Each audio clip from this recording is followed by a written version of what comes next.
Let's go.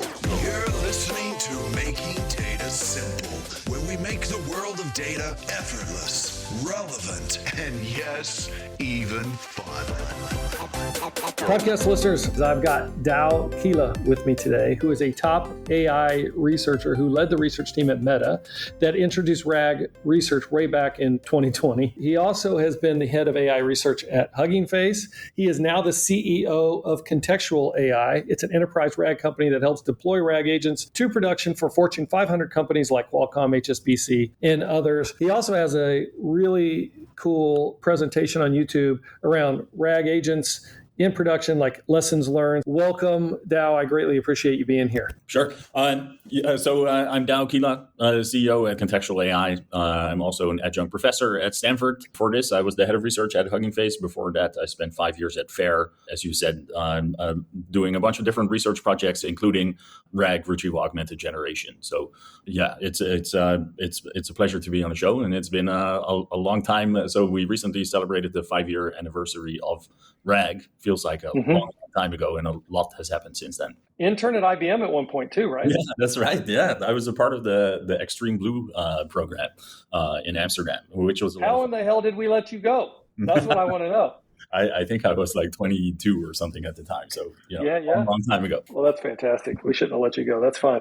So RAG, I do want to get into all kinds of different questions, and we'll just have a fun conversation, if you will, here. But RAG, is it here to stay, here to go? Is it going to morph into something else? Where does it sit today? Because I know you're all in on RAG, at least as far as I can tell. Yeah, I'm all in on RAG in the sort of abstract sense, which is that if you want to have a generative model work on your data, then you need to augment it with retrieval. I just covered the R, the A, and the G, right? You have a generative model, you want to augment it with retrieval. So that idea, I think, is not going anywhere. And so that is fundamentally what RAG is about, I think, is how can I get a model to work on my data without needing to train on that data? So obviously, the old idea of RAG, like what we talked about in the paper, which was even before, like vector databases were a thing, and language models weren't necessarily called language models, at least in the sort of in the scientific discourse at the time. So that has changed a lot. It's a much more complex system now, but I think the general underlying idea is still true, and that's never going away. It seems pretty obvious right now, RAG, right? Everybody says it. We don't even pronounce out the, retrieval augmented generation. We don't even say that. We just say RAG. It's so commonly known. However, and the way you explain it, again, non-issue, seems obvious. But look, it didn't exist a few years ago. What brought you to RAG in Meta? Was there a business problem that you were trying to solve that got you there? I mean, tell me a little bit about how you got into the development of RAG. Yeah, so at FAIR, especially at the time, so Facebook AI research, we were not working on business problems, to be honest. We were working on really the frontier, right? And so this was before AI was a mainstream thing. And we were just very interested in this kind of open question of, could we take a model and modify its knowledge without needing to train on that knowledge? And so that's what RAG really was. We were very lucky at the time. There was this kind of first vector database, FACE and DPR, dense passage retrieval, was just there. So it was a very good encoder for doing retrieval. And then we had an amazing generative model, BART, which was an encoder-decoder model that had a generative component. So sort of BERT, but then generative, so BART. And we basically just put those two parts together, and then it worked really well on open domain question answering and became a NeurIPS paper.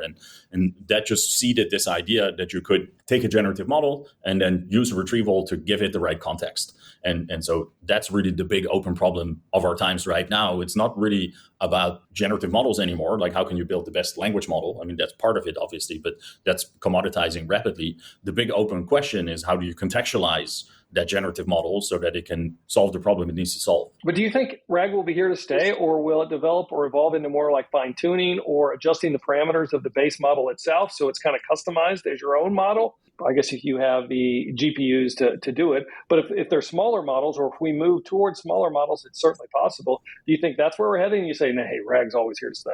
No, so fine-tuning, I think a lot of people don't actually understand what fine-tuning does. So you have a pre-trained base model that has been trained on basically the internet, right? Huge amounts of data. What you're doing when you're fine-tuning that little, on a little bit of data, that model, whether it's big or small, doesn't really matter. You are basically eliciting sort of the responses that you want to get from that base model.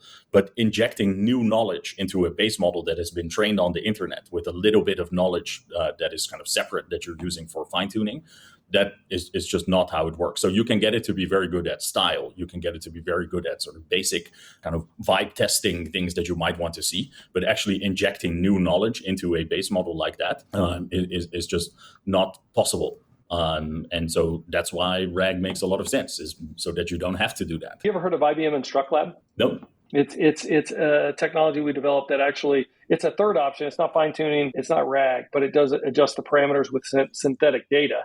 Mm-hmm. So you don't have the proliferation of like the fine tuning models if you need that. And it's somewhere in between RAG. However, having said that, I would say you've still got to use InstructLab with RAG. I mean, that's the best implementation. So either way, it's still, a key part of enterprise, use your own data type of scenario. I guess like a broader point for me is that it's really about using all of the tools at your disposal. And so RAG is one of the tools. And so fine-tuning, especially for stylistic elements, is another tool at your disposal. And then, for domain transfer, maybe you want to fine-tune the re-ranker or the embedding model. All of these parts together make the best system. And so that's how you should be thinking about it. So RAG will never go away. Fine-tuning will also never go away. You should be using all of those things. So if anybody ever asks you if RAG is going to die, you should send them to isragdeadyet.com, which really? Takes you to a blog post I wrote, which talks about these kind of false dichotomies. I think this really comes from like marketing departments or journalists or VCs, like people who like these dichotomies. But as you know, in the real world, like you want to use all of those things at the same time, ideally, to maximize performance. So don't believe in false dichotomies. So fair enough. I want to get back to some of the lessons learned because I want to go through these. You made some profound statements and I'd like you to elaborate on it. But before I do, you're obviously the CEO of Contextual AI. You mentioned context. Tell me a little bit about more context. Is it more about the RAG implementation and methodologies that you're using with your clients, or is it bigger than that? I think it's bigger than that. It's really a language model on its own. I think recently somebody called it like this hyper intelligent amnesiac. It's like it's a great tool, but for that tool to really be useful, it needs context, just like humans, right? So you can have a genius human, but if they don't have the right context, then they're not going to be able to help you with anything. So yeah, in the same way, like finding the right information so that the language model can solve the problems that you want it to solve, that's really about finding the context, right? So quite literally, like the context of the language model, that sort of the token window, you want to put the right information in there, give it the right context so that it can do its job. What is the easiest method? I presume your company is involved in deploying RAG into production, really making it work. As I was listening to some of your talks, you were saying many of the things that I've said as well, is that even with all the AI, I don't want to say it's hype because we're beyond hype. There's certainly ROI, but then again, like 1 out of 4 implementations are deemed successful. Can you talk a little bit about what you're doing to make it more in line with 4 out of 4? Nice. Yeah. I mean, so it's also really just where we are right now, I think, in the world in our AI journey. So there's a lot of initial excitement. 2023, really, there was this massive demo phase, I think, where everybody was just demoing things and wasn't really thinking about how to productionize it. And now that we've invested so much time and effort and money into AI, we need to show some results. And those results are not always materializing, at least not yet. And the real reason for that is that, so building demos is just very easy right now. Maybe you don't even need RAG for that, right? You can just take a PDF and like put it in the context of a language model, ask it some questions and say, oh, this is great. You show it to your boss and then the boss goes, okay, we're going to do this next year and we're going to like change everything. And then you're on the hook to deliver. And then you find out that when you actually transfer this to real data with real use cases, with real accuracy requirements, and you need to build this very complex system that works on very, very noisy data, that is very hard to get anything to work. And then once you have that thing working, you have a very high total cost of ownership after that, right? Because you need to maintain it. You need to stay up to date with all the latest advances in AI. And we all know how quickly AI is moving. So that in itself requires dedicated engineers. And then you have to repeat the whole process for the next use case. So it's really a very, very painful journey on the technology side. And then on top of that, there's change management, where you can build amazing technology, but if you don't help people use it in the right way, then it's not going to have the ROI that you're hoping for. So it's really about this kind of journey of putting technology into the hands of the people who would benefit the most from using it. So, but why contextual AI? What's the 2-minute pitch there? I mean, you've had an interesting career. You went from Extreme Blue intern, then you go to Microsoft Research intern, and then you're the CEO and founder of Brainstorm IT. Then you spend some time at Meta, Facebook. Then you go to head of research at Hugging Face. That's no small job. And something must have triggered you to say, all right, now it's time for contextual AI. Why now? You've been there, a couple of years now? Yeah, 2 years, yeah. 2 years. So why is this the place for you right now, given your history? Because this is really the biggest problem, like I was saying, right? So language models are very mainstream, hypey. Everybody is interested in that. But the real big problem is not really the language model, but how you give it the right context. And so that's what we are the best in the world at. And so RAG is a version of that, right? So the way we do RAG is a bit different. We really started from this observation that RAG is about systems, or even in general, Gen AI that works on your data is not about models, it's about systems of models. So how do you get these models to work together? How do you make sure that each of the components is optimized for the problem you're solving? And how do you make sure that they're optimized for working well together? So that's what we call RAG 2.0. We have state-of-the-art document understanding, re-ranking, retrieval, grounded generation. And so all of these components are designed to work well together. And that's why we are the best in the world at contextualizing language models. Is it a knowledge thing? I mean, here's why I asked that, because I'm trying to get you to double click on best in the world, specialized RAG agents, because anybody can implement RAG.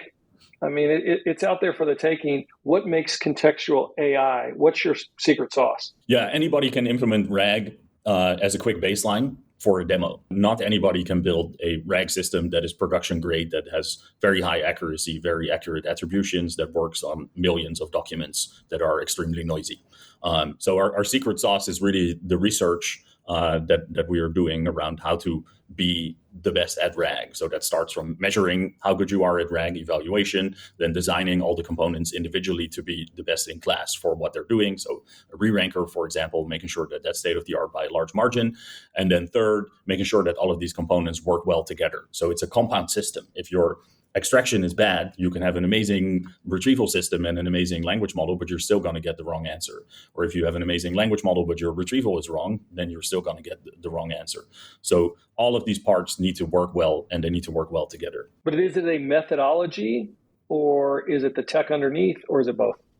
It's both. So it's a methodology for how to train these systems and how to make them best in class. And then those components are all combined in our platform. And our platform makes it very easy to do this as well. So you get very high out-of-the-box RAG accuracy that scales to millions of documents without effort. And then setting that up is very easy to do in our platform. So if I am a client and I say, hey, look, if I'm a client, I say I need help from contextual AI. You sold me on the ability. I want to use my own documents. Obviously, that's my intellectual capital. I want to bring that with a large language model. I don't care which one.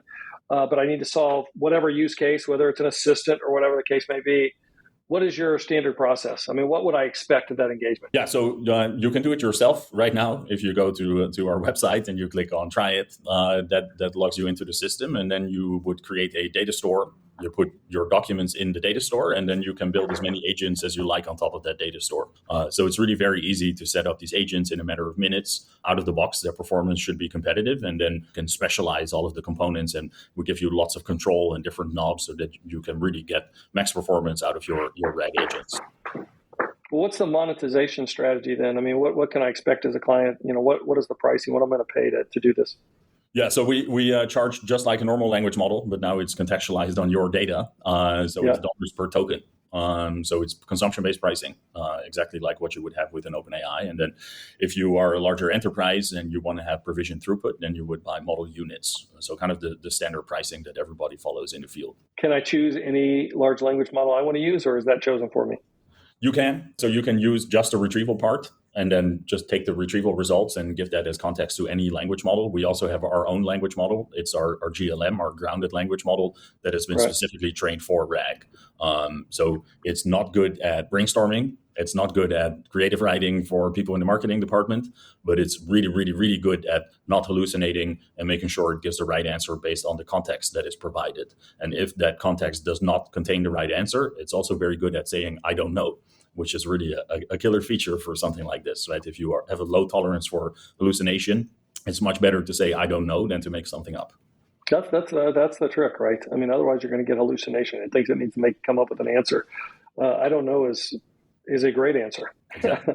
I got it. So what I think I heard you say there then is you can use, don't let me put words in your mouth, but you can use any LLM that you want to use, but we think we have the right one for you. Depending on the use case. So not for every use case, but if you have a RAG use case with low tolerance for hallucination and high accuracy requirements, then we definitely recommend trying out our GLM. And then, you'll see for yourself that it's better than many of the other language models out there. Is this all, how do I want to ask this question? Is this, all manual from my standpoint, or can I solicit? I presume you've got services that can also accompany this work if need be. You do both or independently or? We do both. So you can do it all yourself using our APIs, but we can also help you with it. So we have a services arm and we have some really amazing customer machine learning engineers, as we call them. They often help customers really get maximum performance out of those systems. So yeah, it's really up to the customer. But I think it's important because we're really building for technical folks like AI developers that people can also do it themselves. That's a good question. So what's the persona? The persona is more developers then? Yeah, so it's technical, so it's AI developers, which I think is a pretty broad category, right? So it's not necessarily just machine learners, although machine learners might want to use our individual components, which are also available, and then you can just plug them into your existing RAG pipelines and optimize different components around it. But for AI developers, it's really just about knowing how to call APIs. And in this case, you call one single API that does the whole RAG process for you. And then if you want to use our graphical user interface, then you don't even need to know how to code. I think these people are still quite technical. Even if you're not coding, you need to understand basic AI concepts. Great. I got your go-to-market. So let's take a step back real quick. I would ask you, you've kind of already explained some of these concepts as why it's so difficult for enterprises to get this successfully into production. But I want to go back to some of the statements that you've said and get some firsthand knowledge from you on them. The first one is, you said better large language models are not always the answer. Mm-hmm. Why is that? Yeah, so large language models are a part of a system that is meant to solve a problem. And so sometimes that's really a quite small part. If you look at some of the RAG pipelines that we've built, they are comprised of around 12 different models. And one of them is the language model. So do you use all of them at once? I mean, you use all 12? So in a single forward pass, you could have 12 different models, right? So 12 different neural networks. And so one of them is a language model, and some of the other components could be language model basis, but one is the final kind of answerer, right? So that's really a small percentage of this much bigger system. And if you make a mistake during information extraction, so let's say you have a PDF with a very complex table, and maybe you drop some of the rows of that table, you can never ask any questions about those dropped rows. Even if you have the perfect language model, you will just not be able to answer the question because you don't have the information, right? So that's why we call these compound systems, because the performance compounds with the performance of the individual components, starting from the information extraction. So you need to extract the information in the right way, store it in the right way in your data store, make sure you do retrieval in the right way using different types of retrieval strategies. You need to re-rank the initial retrieval results to make sure that you really get the right bits of information. Then give that to the language model. Then maybe you need to do some more filtering and some output guardrails, things like that. So it's really a compound system where each of these individual components, their performance affects the overall performance of the system. Sorry, let me say a couple other things that you've alluded to. Expertise or your institutional knowledge is your core IP. Enterprise scale is your moat, meaning if you can use that internal data, it becomes the competitive advantage. And the gap between pilot and production is larger than expected. Mm-hmm. Still larger than expected right now, given how long we've been at it a while. Why is it still larger than expected? Why is it catching people by surprise? Yeah, because it's it's a complex system that you have to build if you want it to be really good. So you can get something out of the box very quickly now, get like 70, 80%, which is not bad, right? So like a year ago, you would have been very happy with that. But accuracy requirements also go up over time. So the more AI we use and the more we see it around us, the more we expect from it. So the 80% that was good enough a year ago is not good enough anymore now. You need to be 90 plus. And that is just going to keep going, right? You need to get to 100% basically. And when I don't think we'll ever get to 100 exactly, but the more accurate we get, the more ROI we potentially unlock. With the goalposts kind of constantly shifting, you just have to keep building these very complex systems, and then they get more and more complicated over time. There's more and more maintenance that goes into it. And if you're a large enterprise, you don't have like 5 of these use cases, right? You have 10,000 of them. And so you need to build that complex system for all of those use cases. And that just becomes very, very difficult very quickly. Awesome. You also mentioned speed over perfection and work to alleviate your engineers from spending time on what you term boring plumbing, like chunking, text cleaning, prompt tuning. Aren't those things necessary evils? How do you avoid those? Yeah, I think a lot of them are not necessary evils. They are just, if you have a very good opinionated system that has been optimized for doing it the right way, then you don't have to worry about a lot of those things. So that's what we offer. You just ingest using the ingestion API, and then you query using the query API. And so that's basically your entire RAG system right there, and you don't have to worry about anything else. I think like the fundamental observation is that if you are in an enterprise, AI engineers are really some of your scarcest resources, right? They're very well paid. There aren't that many of them in the market. They have very niche skills. So you want them to work on making your company better than your competition, right? You want them to work on differentiated value. Instead, if they're working on chunking strategies and like making sure that with the latest VLLM update, things don't crash because there's a dependency mess, like those kinds of basic things that they're spending a lot of time on, they should not be spending time there. They should be thinking about, how do I deliver ROI from Gen AI? How do I get it to work on my data? How do I leverage what is unique about my data and the institutional knowledge that I have? And how do I make sure I design my RAG agents to capture that institutional knowledge? So that's really just the main point that I was making in that talk you referenced, is really try to think about how you can get to differentiated value and leverage your own enterprise context in the right way so that you can do things differently from everybody else. What is your secret sauce to alleviating hallucination? I presume part of it is just using client data through the RAG methodology, and then you're able to say, hey, if it's not in that data, then we're going to say, I don't know. That stated, do you find yourself, I guess a two-part question, I'm a terrible host. Do you find that clients come with quality data? It all starts with the data, right? You got to cleanse the data and make sure it's one source of the truth, or you'll have hallucination based on just poor data to begin with. Yeah, so hallucination, the way we tackle that is by making sure we have very good retrieval. And then we have this grounded language model that has been designed to say, I don't know if the right information is not in the context. So if we didn't retrieve the relevant information, the model is just going to say, I don't know. And that's much better than making something up. And a standard language model is often very tempted to make things up. It will say like, it's not actually in the information, but blah, blah, blah, blah, blah, right? And so that's really what you want to avoid. And then on top of that, the output that we generate, we validate that separately. So we decompose it into individual claims, and we test those claims for groundedness in the source material. So essentially, there's an extra hallucination check that happens on top of our generations that is really important in catching some of these failure modes. So that's one thing. And then your second question is really about the quality of data. And so everybody we talk to, they come to us and they say, but we have like especially terrible data. Everybody thinks that. And so it's really true, right?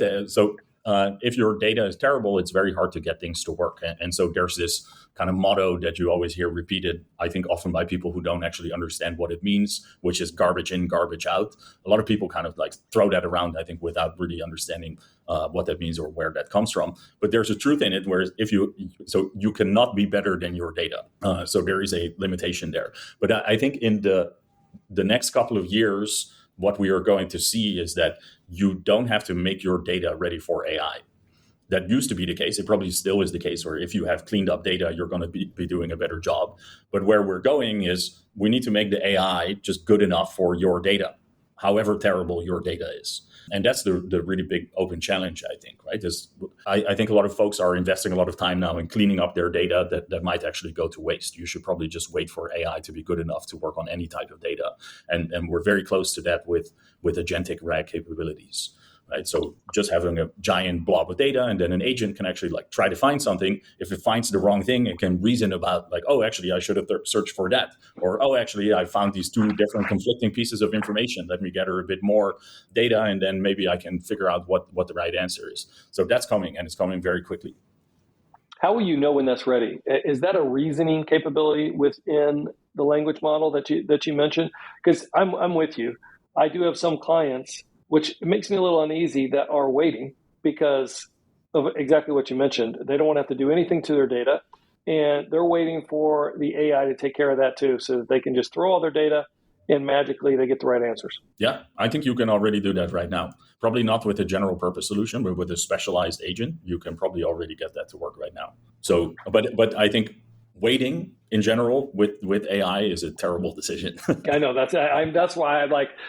Anytime I hear waiting is that just makes me uneasy, and I'd rather them get started. Of course, they go back to where you started, which is my data is absolutely terrible. I'm going to get nothing. It's going to be garbage in, garbage out.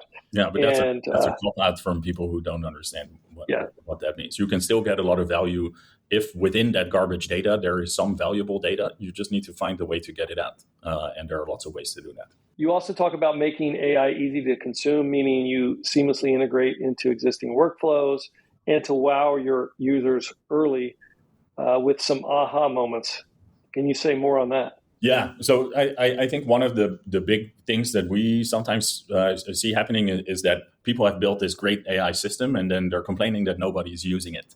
And so, the technology is only part of the solution. It's really about how do you put it into the hands of people so that they can see the value. And people tend to not be very forgiving when the system makes mistakes. So, and they often have like their one or two like pet questions. And then if it gets it wrong and it can't even count like the R's in the word strawberry, how many there are, then it's like, oh, this is terrible. I'm never going to use this. So the way to really get to AI adoption is to make it very easy for people to get to this initial aha moment where they go like, oh, actually, like I could use this, right? Like I have lots of problems that are similar to what this is solving for me. So you need to guide your end user a little bit to get to that right experience so that they can really see why it's useful for them. And if you do that and you integrate it into their existing workflows, then you'll actually get people to use it. In line with your earlier statement to just get started, let AI take care of most of it. It's going to be better than you believe it's going to be. You talk about observability mattering more than accuracy. What do you mean by that? Yeah, one of the things that I think is interesting, we talked about this a little bit, right? The accuracy requirements are changing over time. So 80% used to be good enough. Now it's 90, it's going to be 95, 98, 99. And throughout that process, especially in regulated industries, for example, or the kind of sectors that we focus on where there's a low tolerance for mistakes, it's actually not even really about the accuracy anymore. It's much more about what do you do in the situations where you might be wrong, right? So thinking about the incorrect answers and how do you mitigate potential incorrectnesses. So just how do you catch mistakes before they have negative impact on your end user. So that's why we do things like we have bounding box attributions in the source, so you can really double check what the exact source material said. As I said, we do this groundedness check, so we decompose the claims, we check them post hoc. So there's a lot of things you can do around audit trails, monitoring, observability that are really, really important in understanding what your system is doing. And that's almost more important than the accuracy. So a lot of people would probably prefer to have that observability and maybe a percentage point, less performance than that they care about maximizing accuracy at all cost. So now I was going to say heading towards, but we're already here around agentic AI. And since we're talking about definitions and how people can interpret things incorrectly, how do you define an agent? Is the best implementation of agentic AI through specialized agents in an enterprise context? Yeah. So how do we define agent? Everybody has a different definition. I think there's a pretty standard definition from the reinforcement learning literature, right, which is about something that takes actions in an environment and then has a state. But I think what agent has really come to mean now is active reasoning. Test time compute is really a fundamentally new paradigm that is going to change everything, where you can keep thinking and keep reasoning about what you're doing and take actions based on that reasoning state. And then that just gets you much better answers because you're essentially just spending more compute on getting to the right answer. That's why agents are so exciting. But at the same time, there's so much hype and everybody's kind of trying to rewrite what agent actually means that it can get very, very confusing for people. But one of the fundamental questions around agents, I think that you're also getting at is, do we need general agents that can solve everything, or do we need specialized agents that can solve very specific problems? And I think it depends a little bit on how far out you're looking. Right? So general agents are very useful, but if you care about the best possible performance on a specific problem, then specializing for that problem will almost always work better. So I think especially in enterprises, you will have lots and lots of agents that are all specialized for different problems, and they're really optimized for solving that specific problem. And then they can potentially work together, or everybody in a large enterprise will have this big team of agents at their disposal that can solve all of these mundane, boring problems that we prefer to outsource to AI. How does the autonomy in AI agents evolve over time? So autonomy in terms of taking actions, I think there's a lot of work that still needs to be done on the security side there, just making sure that we have the right guardrails in place to protect against those agents going rogue or like misinterpreting instructions or things like that. But in terms of like the potential autonomy, this test time compute can run indefinitely. So you can just keep that going basically for the lifetime of the world, and it can just continuously keep reasoning in theory. So that might lead to very interesting, autonomous systems. So does your platform, Contextual AI's platform today, use autonomous agents? Do you orchestrate agents? So we offer specialized RAG agents. Yeah, so you can build these agents yourself. We have a experimental kind of deep research think mode that is very good at retrieval. People can build agents on top of us. Using MCP, where we are the RAG agent component in this much bigger sort of multi-agent orchestration.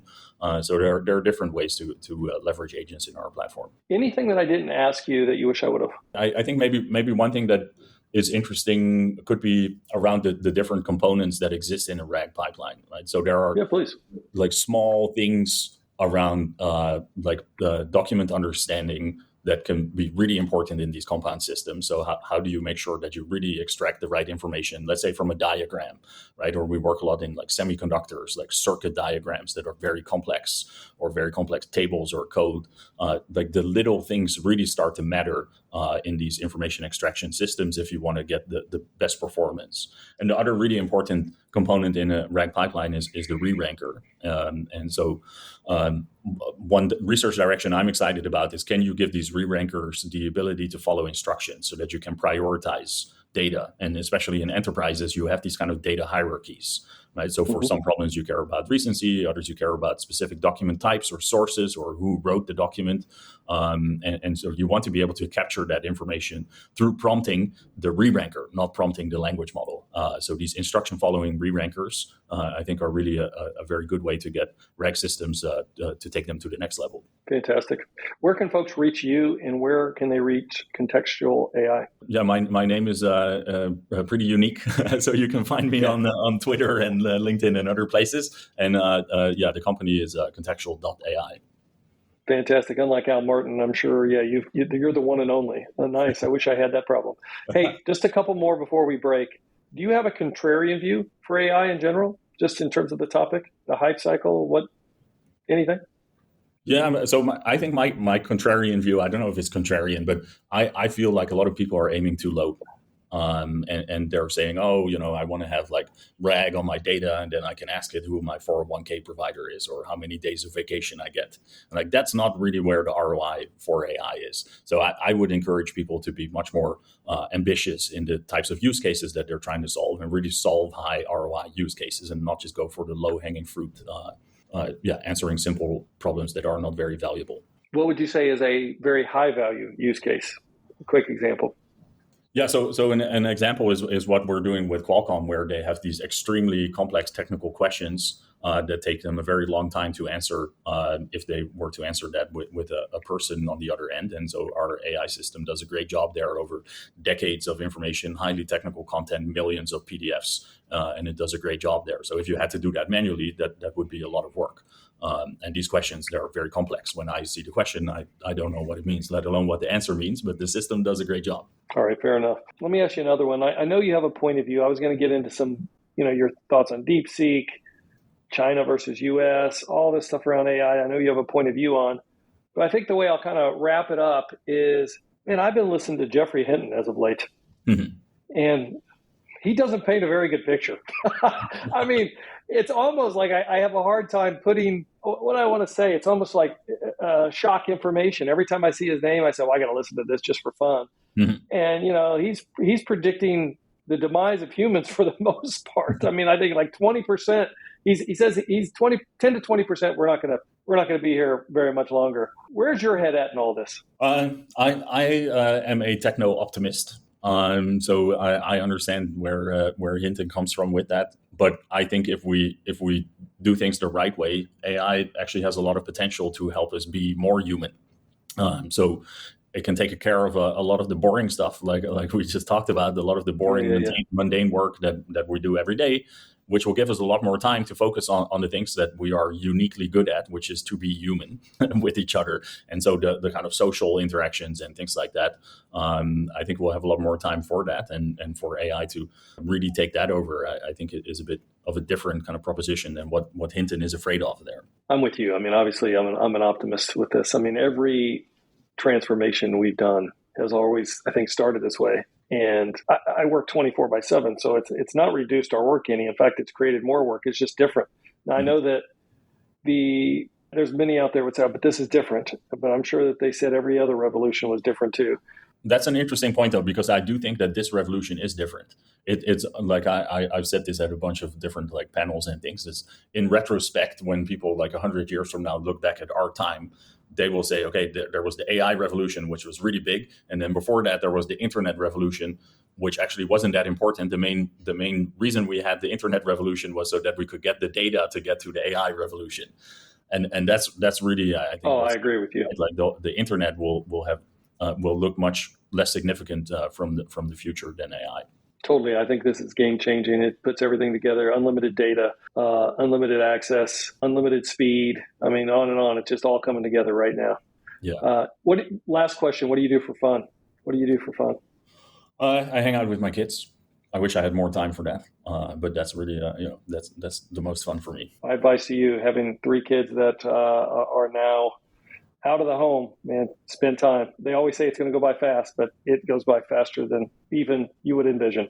Anyway, Douwe Kiela, everybody, thank you so much for being here. I greatly appreciate it.